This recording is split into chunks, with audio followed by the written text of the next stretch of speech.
ya está grabando. Estudiamos todo lo que son los modelos del interior de la Tierra, hablamos un poquito de Wegener, esto de que él retomó la idea de la Pangea, que era esto de que los continentes estuvieran todos unidos en uno en un principio, y se preguntaba cómo fue entonces que los continentes se separaron. Ahí aprendimos que las placas tienen tipos de movimientos, en donde existen los convergentes o destructivos, que es cuando una placa se mete debajo de otra, los límites divergentes o constructivos, que son los que generan océanos, y los límites transformantes, como el de la falla de, se me olvidó de nuevo el nombre, la que está en Estados Unidos, de San Andrés, la falla de San Andrés. Ya, acá les dejé una actividad que era para que ustedes miraran el video y respondieran cómo se llama el movimiento que realiza el manto en el interior de la Tierra. ¿Cómo se llamaba ese movimiento? Ese movimiento del magma subiendo y luego bajando. Tiene un nombre. Ya lo mencionamos, pero es para que las que no estuvieron que se enchufen a la clase. ¿Cómo se llama el movimiento que se realiza dentro del manto en el interior de la Tierra? Que es el mismo que se genera en una olla para calentar agua.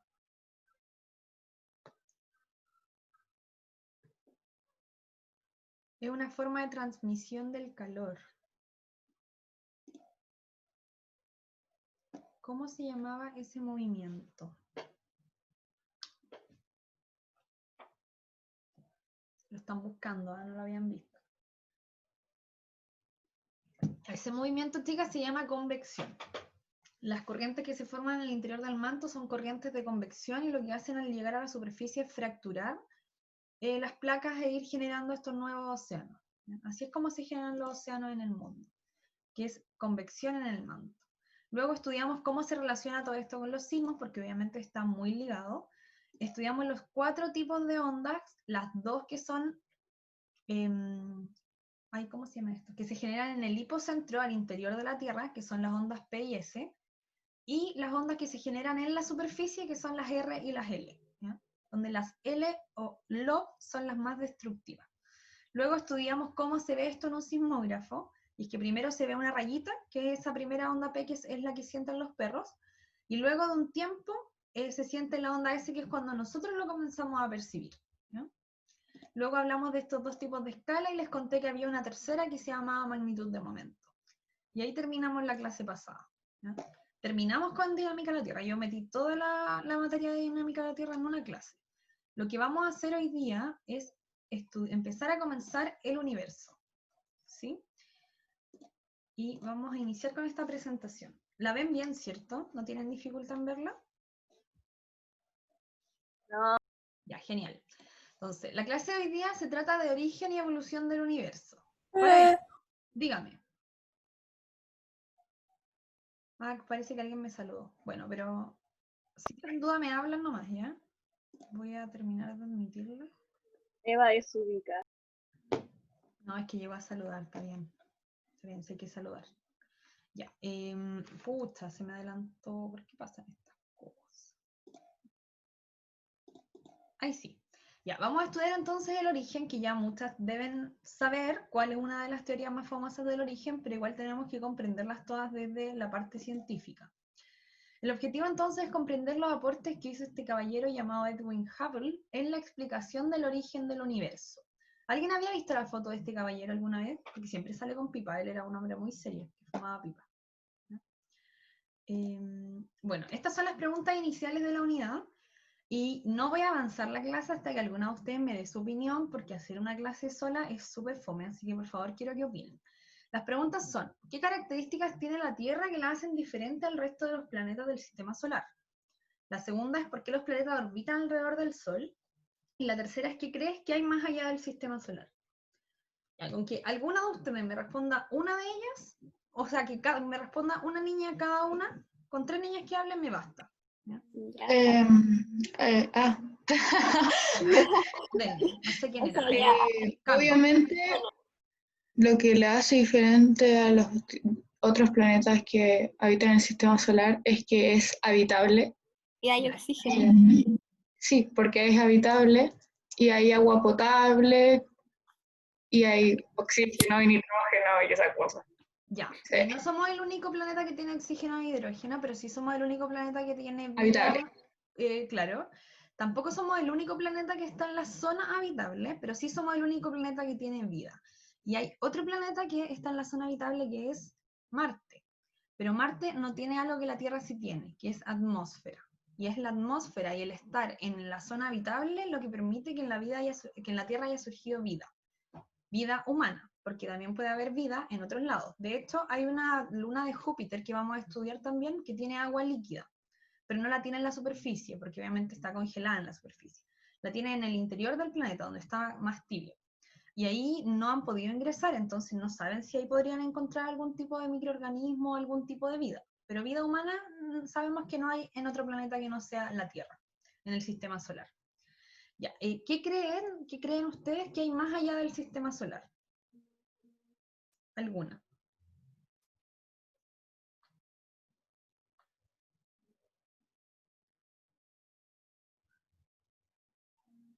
¿Qué creen que hay más allá del sistema solar? Otras galaxias en las cuales puede haber vida. Otras galaxias. Ya, bueno, lo primero es que cuando uno sale del sistema solar, uno cree, o sea, yo al menos creía cuando era niña, que el sistema solar se acababa en Plutón. Y se acabó el sistema solar y listo. Pero el sistema solar no se acaba y el sistema solar es muchísimo más grande. Ahora sabemos que los planetas considerados son hasta Neptuno, que Plutón es un planeta enano, donde hay como 50 planetas más. Y después hay algo llamado el cinturón de Kuiper, que es un cinturón como el cinturón de asteroides que está entre Marte y Júpiter, pero más lejos, y eso sigue siendo el sistema solar, y que alrededor de eso hay algo más grande que se llama nube de Oort, que ni siquiera hemos podido llegar ahí, o sea, ni siquiera hemos podido salir aún como humanidad del sistema solar. ¿Ya? Hay una nave, que es la Voyager, que se mandó hace muchísimos años, que es la que fue capaz de tomar una foto de la Tierra, que se llama un pálido punto azul, que es una foto que tomó esta sonda y la Tierra se ve como un puntito, ¿ya? Esa sonda aún no sale del sistema solar y salió hace como 40 años del planeta. Todavía no hemos podido llegar a los confines del sistema solar. Y cuando el sistema solar se acaba, tenemos todo lo que es nuestra galaxia y más allá tenemos el universo con las millones y miles de galaxias que hay. Y la última pregunta, ¿por qué los planetas orbitan alrededor del Sol? Porque el Sol tiene su propia gravedad y atrae a los planetas a su órbita. Ya, esa es una muy buena respuesta, es la respuesta que hubiese dado Newton, de hecho, y es porque el Sol, al tener una masa mayor que la Tierra, genera una fuerza, bueno, la Tierra genera una fuerza hacia el Sol y el Sol hacia la Tierra, pero se nota más obviamente la que el Sol hace hacia la Tierra, porque el Sol tiene una masa muchísimo más grande que la de la Tierra, y hace que todos los planetas se mantengan en órbita alrededor de él, porque es el planeta más masivo, es el objeto más masivo del sistema solar. El Sol representa el 99% de la masa del sistema solar. O sea que todos los otros planetas, más los asteroides, más los meteoritos, más las lunas, más todo lo que hay en el sistema solar, hace el 1% de la masa. Y el Sol hace el 99% de la masa. ¿Ya? Esa es la respuesta que hubiese dado Newton, porque después con la relatividad se daría otra respuesta, pero que no vamos a responder aún, ¿ya? Que es la deformación del espacio-tiempo. Eso es muy interesante. Vamos a seguir con la clase, que es el origen del universo. Bueno, yo creo que alguna ya ha escuchado que hace aproximadamente 13.800 millones de años se formó el universo, ¿sí? Si se formó el universo, ¿tuvo un inicio el universo?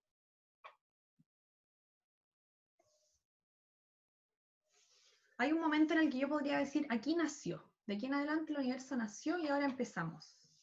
Y de aquí para atrás, ¿qué hay de ahí para atrás? Bueno, la verdad es que el universo sí tuvo un inicio, pero no sabemos exactamente si ha sido el último inicio, si han habido más inicios antes de ese, si han habido más universos antes, o si ha sido el primer inicio. Porque aún es un misterio lo que está relacionado con el origen del universo. Lo que sí sabemos es que hay una teoría que la explica bastante bien, ¿ya? Y es la que vamos a estudiar hoy día. La pregunta que les voy a hacer, ¿alguno de ustedes cree que la Tierra somos el centro del universo? No, Ya, y es que en verdad el universo tendrá un centro. O sea, no creo que sepamos eso porque ni hemos salido del sistema solar. Ya, la verdad es que no lo sabemos, pero los modelos dicen que el universo ni siquiera tiene un centro, así que no hay nadie que pueda estar al centro de un universo, si no tenemos ni siquiera centro, ¿ya? Pero no lo sabemos, la verdad es que así, objetivamente, no lo sabemos. Ya, les voy a hacer una actividad con un globito que tengo acá preparado y con un plumón. Lo que voy a hacer es que voy a dibujar dos marcas en el plumón, muy juntitas, pero las voy a dibujar y después se las muestro, porque así un fracaso. Una ahí y otra ahí.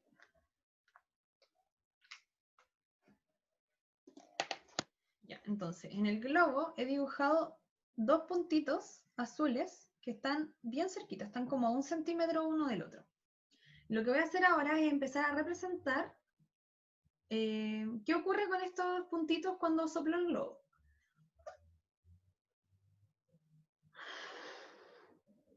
Bueno, ahí se está observando algo. ¿Qué empieza a pasar con estos puntos? ¿Qué está pasando con ellos? ¿Se separan? Se Se separan. separan. Y este es un modelo justamente de lo que ocurre, ¿ya? Si el globo es una representación del universo, ¿qué significa el estiramiento del globo? ¿Qué significa en el símil del universo que yo esté soplando el globo y el globo se esté estirando? Que el universo se está... Expandiendo. Exactamente. El universo se está expandiendo y eso se sabe. Se sabe, o sea, no es una idea, es un hecho. Y es porque justamente el caballero Hubble lo que notó fue que las galaxias se separaban entre ellas y que las galaxias se separaban también de nosotros, de la Tierra, ¿ya? Este fenómeno lo observó este caballero en el año 1929. En ese año hubo un eclipse, si no me equivoco. Sí, hubo un eclipse. Y él pudo observar cómo fue que las galaxias se alejaban de nosotros, ¿ya? Entonces, las galaxias no eran estáticas. En ese momento se pensaba que el universo era estático, que el fondo era un fondo que iba a seguir así para siempre. Pero la verdad es que no, nosotros y nuestras siguientes generaciones van a seguir viendo cada vez menos. Porque cada vez... Se perdió. La profe murió. ¿Qué cosa? No escuché. No importa. Ya, que las El profe galaxias... se pegó. ¿Se pegó? ¿Yo me pegué? Sí, se huyó. Sí, se crasheó. A ver, ¿puede dejar de compartir la pantalla? ¿Me ven a mí ahora? Sí. Sí. Voy a volver a compartirla ya. Para ver si ahora no se pega. Ojalá no se pegue. Ya, me deberían verme a mí en chiquitito y seguir viendo el power de fondo. Ya, entonces. Sí. Hubble notó que las galaxias no se mantenían estáticas, sino que se iban separando de nosotros. ¿Y cómo fue que él notó esto? Bueno, la verdad es que Hubble descubrió que las galaxias se alejan porque las galaxias y las estrellas que las conforman emiten radiación electromagnética, o sea, emiten luz, pero no digo luz porque la luz se le llama a la parte del espectro que nosotros podemos ver. Si ustedes se acuerdan, el año pasado en primero medio estudiaron lo que era el espectro electromagnético, en donde hay una parte al medio muy chiquitita que se le llama luz visible. ¿Lo estudiaron? ¿Les suena? Sí, sí, sí. Perfecto. Me acuerdo. Esta luz visible es lo que nuestros ojos son capaces de descifrar, pero hay hay radiaciones con frecuencias mayores y con frecuencias menores que nosotros no somos capaces de ver, pero que las estrellas sí emiten en estas radiaciones, ¿ya? Al captar esta radiación, los astrónomos obtienen un espectro. Este espectro es como la huella digital de la estrella, ¿ya? Y es única para cada estrella, única, así como la huella digital es única para cada ser humano. Les voy a mostrar un video, yo sé que no se va a escuchar el audio, pero si se pega me avisan, ¿ya? Solo quiero mostrarles una parte muy breve del video, dura como 15 segundos. Si se pega me avisan porque obviamente no va a funcionar, ¿no? Yo sé que no están viendo nada aún, denme un momento. Voy a compartirles. No, espérenme. Esto no. ¿Por qué les quiero mostrar? ¿Alguna de ustedes ha visto antes la serie Cosmos? ¿Algún capítulo de ella? No. Me vi casi todo, No. en realidad. No, no me lo vi. No la han visto ya. Es que la serie Cosmos es una serie muy buena que habla sobre el universo y tiene algo, muestra cómo se obtiene el estudio digital de las estrellas, que es muy interesante de observar porque lo estudiaron científicas mujeres, que tenían muy restringido el estudio de los astros en el pasado, entonces que hayan descubierto esto ellas solas es muy meritorio. Voy a dejarlo en el minuto 9:54. Y ahora se los voy a compartir. Yo les voy a ir explicando si no escuchan el audio, así que no se preocupen.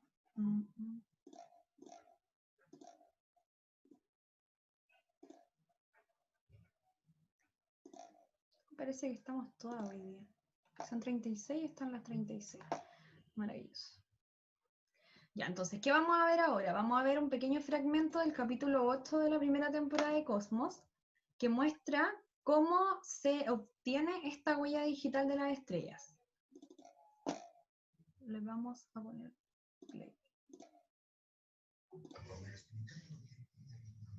¿Escuchan el audio o solo ven el video? Sí se escucha, pero no se escucha bien. Ya, bueno, de todos modos el audio no es lo más importante es lo que van a observar ahora. De hecho, Pero veo mejor el se lo video. quito, se lo voy a quitar. Y así yo voy hablando mientras ustedes ven el video. Me escuchan a mí. Ya. Lo que van a mostrar es cómo se obtiene esta huella, que es poner un prisma, que es... ¿Alguna de ustedes ha visto alguna vez un prisma? ¿Sabe lo que es un prisma? No. Ya, un prisma es un objeto de cristal, Sí. tiene una forma como triangular, que lo que hace al pasar la luz por él se refracta porque cambia de la luz al cristal y al salir del cristal se dispersa en los colores por los que está conformado la luz blanca, que son desde el rojo hasta el violeta pasando por los 7 colores del arco iris. Eso es un prisma, es un difractor de la luz, ¿no? Es un dispersor de la luz. Entonces, se apunta el telescopio hacia la estrella y pasa por este prisma que está dentro. Al pasar por el prisma se descompone en esta huella digital que tiene la estrella, donde estas sombras negras representan elementos químicos que han sido estudiados en la Tierra. O sea, se sabe que al hacer pasar luz por un elemento que tiene carbono va a generar cierta cantidad de sombras, ¿ya? Y que el hidrógeno genera otras sombras, y que el nitrógeno genera otras sombras. Entonces, estudiándolos en la Tierra se sabe de qué están compuestas las estrellas. Entonces, lo voy a repetir. Acá están estas mujeres, que eran estas científicas que trabajaban en Estados Unidos. Hacían, bueno, eso no. Dame un momento. Hacían pasar la luz por un prisma que estaba en un telescopio, después lo analizaban en el microscopio, porque esto es química, y veían esta huella digital de las estrellas. Así es como se obtiene. ¿Ya?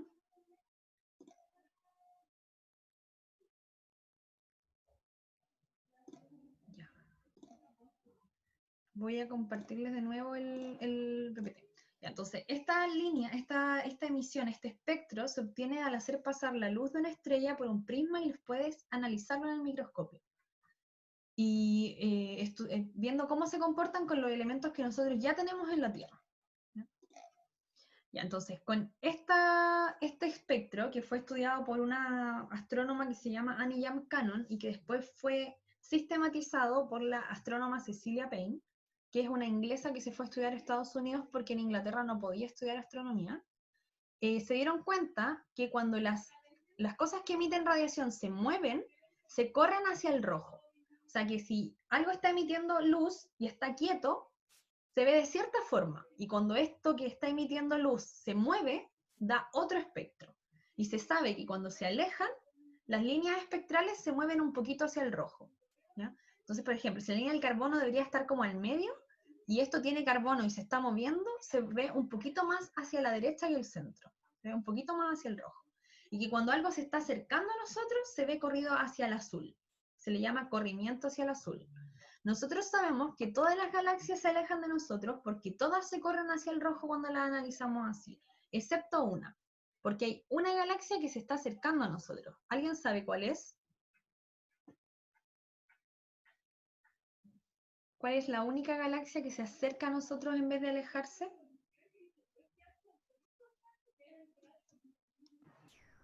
¿No? No. Ya, esa galaxia es Andrómeda. La galaxia Andrómeda se acerca a nosotros y es porque en algún momento, porque se están atrayendo gravitacionalmente, y en algún momento la Vía Láctea con la galaxia de Andrómeda se van a fusionar en una sola galaxia. ¿Qué pasa si se fusionan?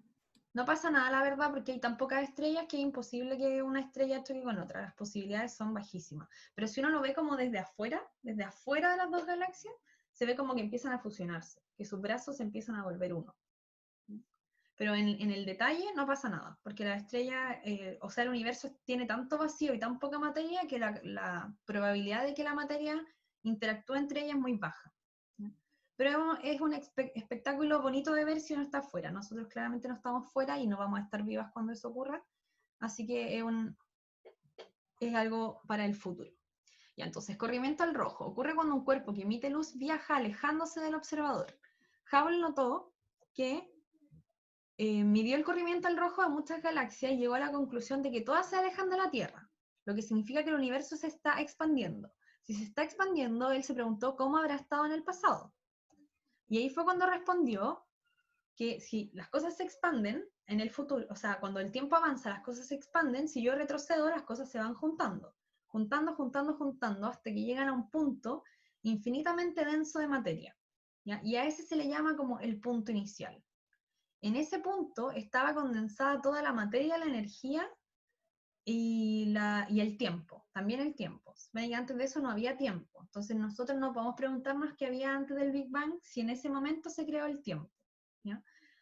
Y a ese punto que explotó se le llama la teoría del Big Bang, que yo creo que ya habían escuchado. La observación entonces sugirió que en tiempos pasados los planetas y galaxias estaban más juntos. El movimiento debió partir en un punto central, fenómeno conocido como Big Bang en un momento en que el universo era infinitesimalmente pequeño.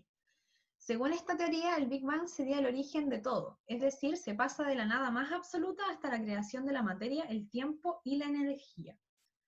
Hay gente que cuestiona un poco el Big Bang porque dice cómo de la nada se puede crear algo. ¿Qué piensan ustedes? ¿Cuál es su opinión al respecto? Parkour. ¿Mm? ¿Les llama la atención? ¿Les parece lógico? ¿Se lo cuestionan? ¿Me puede repetir la pregunta?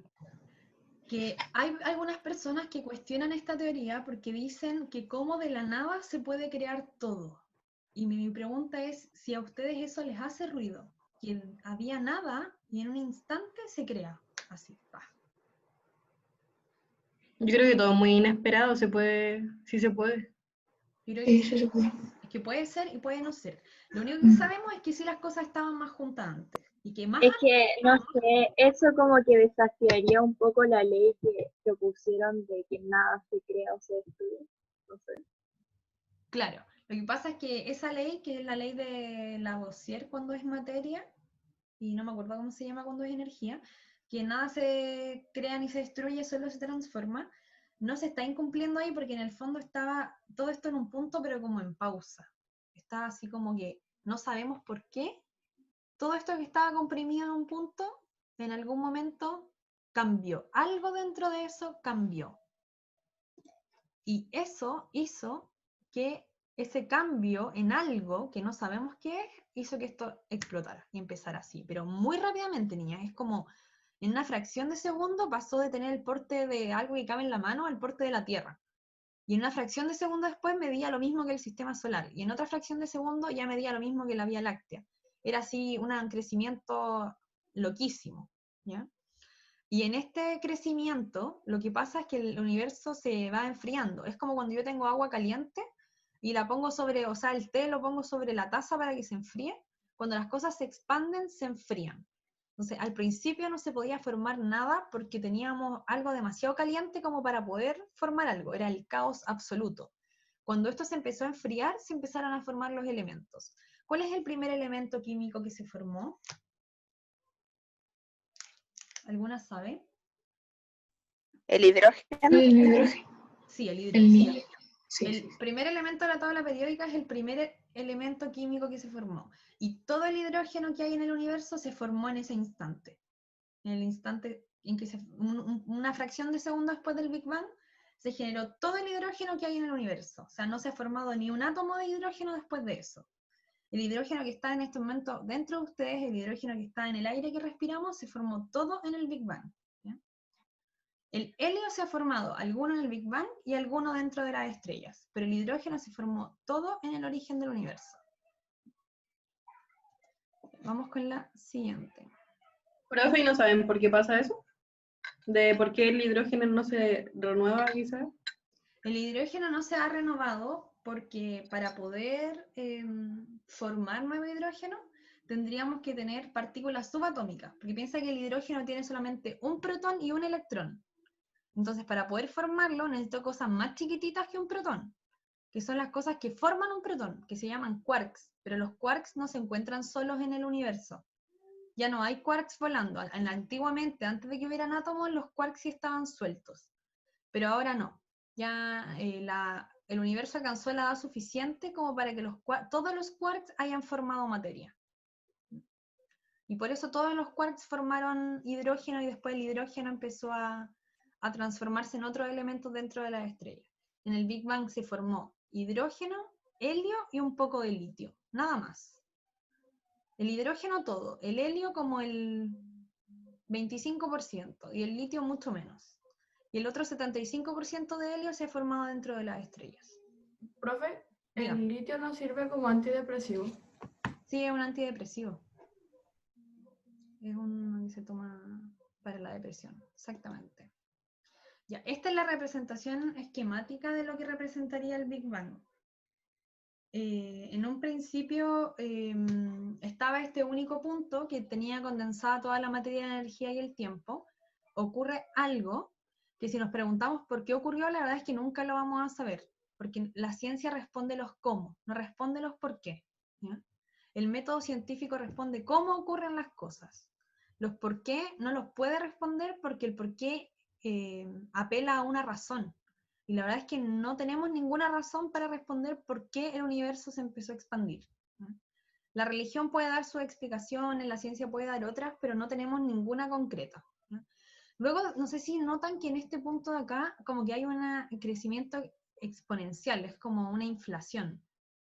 Como que está lo amarillo y después cuando empieza lo rojo empieza a crecer muy rápido. Eso se llama el momento de la inflación. Luego empieza a como frenarse un poco, y esto es porque como se empieza a formar materia, la masa hace que las cosas se frenen, porque la masa hace que las cosas se quieran atraer entre ellas. Entonces como que no permitía que esto creciera tan rápido. Y ahora estamos en un punto en el que está creciendo exponencialmente de nuevo. Es como una segunda inflación, igual que al principio. Esta segunda inflación se sabe que es así porque hay dos científicos chilenos que aportaron en el estudio de unos gringos que ganaron el Nobel el año como 2000, no recuerdo el año exacto, debe haber sido como el 2011, tal vez un poco antes del 2011, que son los científicos José Massa y Mario Amuy.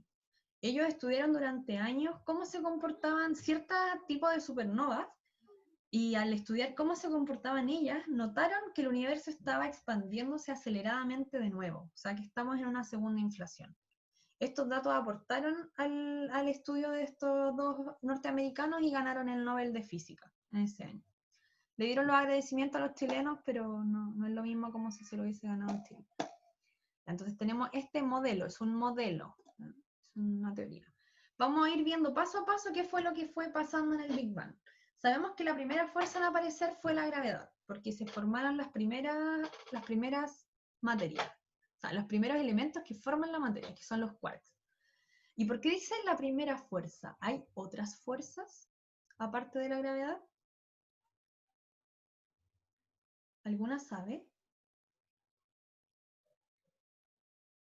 ¿O solo existirá la gravedad?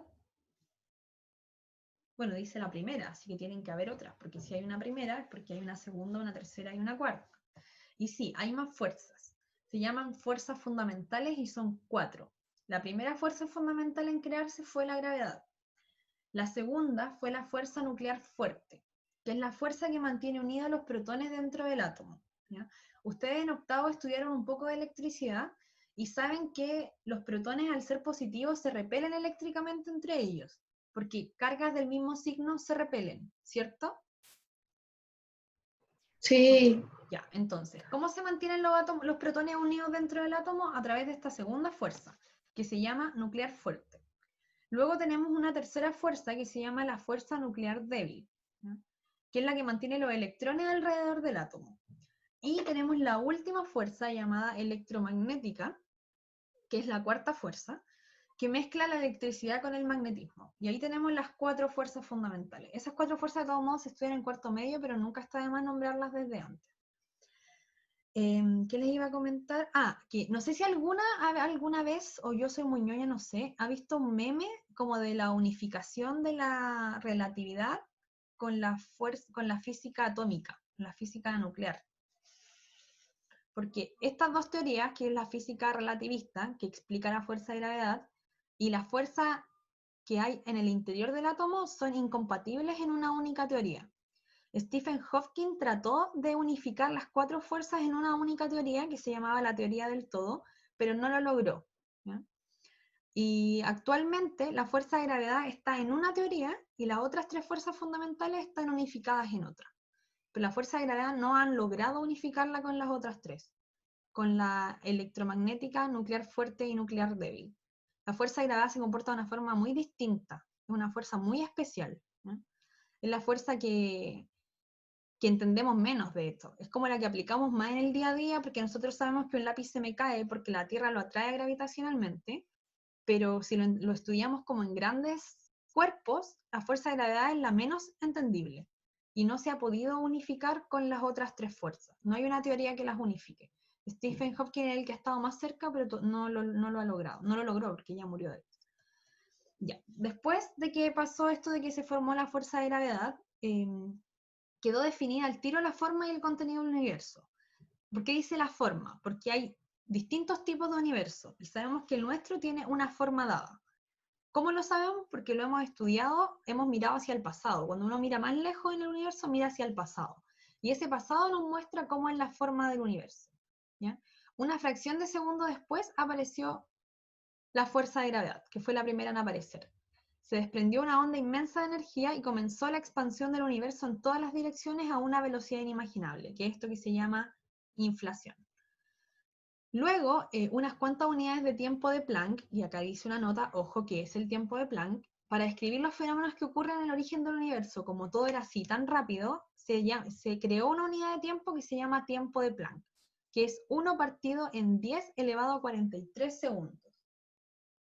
O sea, eso es, miren, lo voy a poner en la calculadora para que ustedes vean lo pequeño que es eso. Voy a poner 1 dividido en exponencial 43. Y me queda 1 dividido en menos 43, o sea que es una fracción, pero enanísima. O sea, ustedes no alcanzan ni a respirar en ese tiempo, ni siquiera parpadean en ese tiempo, o sea, es un tiempo ínfimo. Y así de rápido ocurrían las cosas al principio, que no sirven los segundos. Tuvo que crearse una unidad de medida más pequeña, que es la unidad de tiempo de Planck. Entonces dice, unas cuantas unidades de tiempo de Planck después del Big Bang, el universo era tan pequeño que cabía en la palma de una mano. Una fracción de segundo después era del tamaño de la Tierra, luego alcanzó el tamaño del sistema solar. Dice que acá las condiciones eran tan extremas que aparecía y desaparecía materia, o sea, los quarks se juntaban y después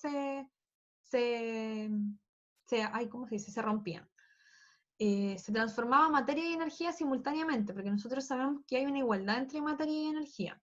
¿Cuál fue el científico que estudió esta igualdad entre materia y energía? Yo les pregunto porque obviamente es un científico muy famoso y sé que lo conocen. ¿Cómo se llama este científico que estudió la igualdad entre materia y energía? E igual mc cuadrado.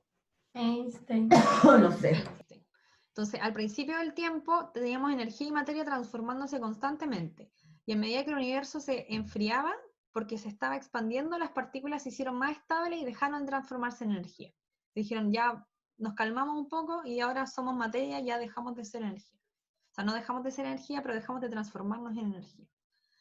Luego las partículas primitivas, que son estos quarks, disminuyeron su temperatura, su velocidad y se dieron las condiciones para formar los primeros átomos de hidrógeno. Un segundo más tarde aparecieron el helio y el litio. Transcurridos 3 minutos desde el Big Bang, ya habían pasado las cosas más importantes en todo el proceso de la formación del universo. O sea que dentro de los primeros 3 minutos pasó como lo mejor.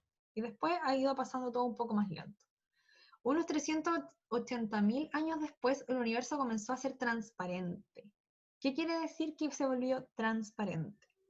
Que antes de esto, la cantidad de radiación era tan alta que la luz no era capaz de viajar, de salir de ahí. Es como si la luz estuviera atrapada. Es como cuando yo estoy encandilada porque tengo tanta luz que al final termino viendo nada. ¿Ya? La luz tuvo la capacidad de viajar y de salir como de esta masa de luz infinita, o sea, como de luz muy condensada, 380.000 años después del Big Bang. Y ese es el primer fotón que nos podría llegar a nosotros. Nosotros no podemos ver lo que hay antes de eso, porque antes de eso el universo no era transparente, no teníamos la capacidad de verlo. Así que desde ese instante hasta ahora, se puede saber lo que ha pasado. No se puede saber lo que ha pasado antes de los 380.000 años de forma empírica, o sea, viéndolo con un telescopio, porque los fotones no salían de ahí, ¿ya? No viajaban, entonces no pueden llegar a nosotros. 200 millones de años más tarde, las nubes de gas de hidrógeno y helio dan lugar a las primeras estrellas. Entonces el universo inicia una etapa de luz y esplendor. El universo empieza a iluminarse en todas las direcciones hasta formar el impresionante espectáculo que vemos hoy cuando miramos al cielo nocturno, o sea, nuestras estrellas. Y ahí hasta el día de hoy. Bueno, la pregunta final, que podría haber sido cualquier otra en este momento, es si al final somos el centro del universo. Que ya me lo respondieron, pero ahora sabemos que no lo somos, porque sabemos que el universo no tiene un centro. Y sabemos que el modelo que más se ajusta a la realidad es el modelo del Big Bang. Por eso se llama teoría, pero la verdad es que no tenemos una respuesta concreta. Cualquiera de ustedes podría volverse astrónoma y estudiar lo que es el origen del universo, que es la rama de la astronomía que se llama cosmología. Esa es la rama que estudia el origen del universo, ¿ya? Y eso, si tienen alguna pregunta, me dicen, yo puedo retroceder, o si quieren ver de nuevo el fragmento del... ¿Cuántos años después salió la luz que estaba atrapada ahí? Ahí está. Ya, aquí. La luz que estuvo atrapada, el universo se decía que era no transparente, o fue no transparente durante 380.000 años. Después de eso, la temperatura disminuyó lo suficiente como para que la luz dejara... Ya, es que les voy a explicar por qué pasaba esto. ¿Alguno de ustedes ha estudiado la fotosíntesis? Bueno, yo sé que todas, pero la fotosíntesis lo que dice es que yo tengo la luz que llega del sol, que es un fotón, y excita un electrón. ¿Ya? Eso quiere decir que lo hace cambiar de nivel de energía. Los niveles de energía es lo que ustedes estudiaron en química el año pasado, cuando estudiaban el S, P, D y F, ¿cierto? Sí, sí. Entonces, en química ustedes les dijeron que los electrones tienen una posición dependiendo de su cantidad de energía, y que yo puedo mover un electrón de ahí si le quito o le agrego energía, ¿ya? Entonces, lo que pasaba es que antes, desde los 380.000 años hacia atrás, los fotones se movían a una velocidad tan alta que lo único que hacían era gastar su energía en chocar con materia y sacar a un electrón de ahí, luego en chocar con otra materia. Entonces no salían a viajar, se quedaban ahí adentro interactuando con la materia y haciendo que los electrones subieran y bajaran de niveles a cada rato, ¿ya? En ese momento, en 380.000 años después del Big Bang, se enfrió lo suficiente como para que dejaran de interactuar con la materia, y ahí empezaron a viajar fuera. Y es por eso que la luz que nos llega, la luz más antigua que nos puede llegar, es desde ahí en adelante. Si nosotros viéramos el primer fotón que fue capaz de viajar, veríamos un fotón que tenía 380.000 años después del Big Bang. O sea, hace como 13.000 millones de años atrás, más o menos. Un poco más. El universo tiene como 13.800 millones de años. Si a eso le restamos 380.000. Wow, mucho. Es un fotón muy, muy antiguo. Les iba a contar algo más. Que este tipo de radiación, que fue la primera que se empezó a emitir, tiene un nombre, se llama radiación de fondo cósmico. Y yo creo que ustedes son muy jóvenes para saberlo, pero antiguamente las teles, cuando uno cambiaba entre un canal y otro, se veía una parte, una blanca, o sea, como una pantalla blanca con puntitos negros que chicharreaba, hacía como shhh. No sé si alguna ha visto eso. Sí, sí, en las películas aparece. Sí, exactamente. Ya, en eso, el 4% de lo que ustedes ven ahí es radiación del universo. O sea que las teles antiguas son capaces de captar esta radiación. Y el resto es señales que se generan en la Tierra para poder transmitir de un canal a otro. Pero el 4% de este chicharreo, de este como ruido que se escucha, es radiación que se originó hace 380.000 años. O sea, perdón, 380.000 años después del Big Bang. O sea, hace muchos millones de años. ¿No? Los científicos que descubrieron esto se llamaban Arno Penzias y Robert Wilson, y lo descubrieron por accidente. Ellos eran trabajadores de una compañía de teléfono. Y cuando estaban instalando las maquinarias, se dieron cuenta que escuchaban un ruido. Y dijeron, chuta, lo estamos haciendo mal, nos van a despedir. ¿Qué será este ruido que escuchamos? Y otros científicos en otra parte del mundo habían intuido matemáticamente que tenía que existir esta radiación, pero no la encontraban. Y al final, ¿quién creen que ganó el Nobel? ¿El que lo dedujo matemáticamente o estos dos chicos que lo descubrieron por accidente? Los telefonistas. Los telefonistas que lo descubrieron por accidente, exactamente. No los matemáticos que lo intuyeron por las ecuaciones, sino que aquellos que lo descubrieron fueron los que ganaron el Nobel de Física de ese año. Los Igual es telefonistas. súper injusto que, que hayan ganado los otros en vez que los matemáticos. Son cosas que pasan. La verdad, el Nobel es algo bien antojadizo. A veces yo puedo estar 40 años estudiando algo y si alguien descubre por accidente lo que yo estuve estudiando, es esa persona que se gana el Nobel. Fue su trabajo el que los ayudó a descubrir esta radiación de fondo cósmico, que ustedes pueden ver cuando tienen la tele sin cable o las teles antiguas. Cualquiera de ellas les llega 4% de radiación de fondo cósmico. Terminamos la clase de hoy. La próxima clase lo que vamos a estudiar es el tema 2, que son sistemas planetarios. Ahí vamos a estudiar un poquito de Aristóteles, vamos a estudiar a Ptolomeo, a Copérnico y a Galileo. Eso vamos a ver el próximo miércoles, ¿ya? Y ya les voy a comenzar a dejar actividades con nota, porque a ustedes no les he dejado ninguna. Solamente les había dejado actividades de cuaderno, nada más. Eso. ¿Qué más les iba a contar? No, parece que eso. Que esta unidad no es tan larga, así que no nos va a tomar mucho tiempo más. Después de que terminamos de estudiar los modelos planetarios de los científicos, vamos a estudiar la ley de gravitación universal de Newton. La vamos a estudiar matemáticamente y vamos a entender por qué los cuerpos con masa se atraen. Y al final, las leyes de Kepler. Y eso sería nuestra unidad.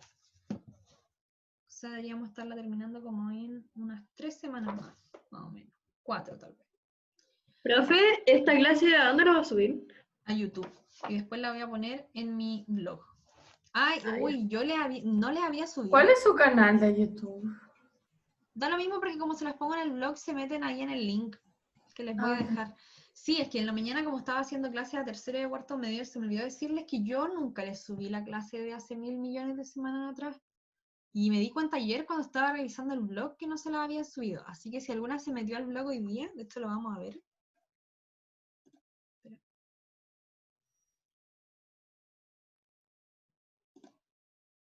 Vamos a dejar de compartir esta pantalla porque les voy a mostrar qué fue lo que les subí hoy día al blog. Y así saben dónde encontrarlo. Ya, acá, o sea, no se lo subí hoy día, se lo subí anoche, pero ya era más de las 12. Les subí la clase grabada del 14 de mayo. ¿Ya? Y esto las lleva directamente a YouTube y acá ustedes ven la clase. Por si alguna no estuvo presente en esa clase. Que es lo mismo que voy a hacer ahora. Esta clase en Zoom la voy a subir a YouTube y voy a dejar el link en mi blog en la parte de física segundo medio. ¿Ya? Así que eso. Terminamos. Preguntas. Preguntas sobre el Big Bang, preguntas sobre el sistema solar. ¿Ustedes se hacen preguntas sobre el universo o no? No es un tema que les interese mucho en general. De los seres que pueden haber afuera, sí. ¿Qué más hay?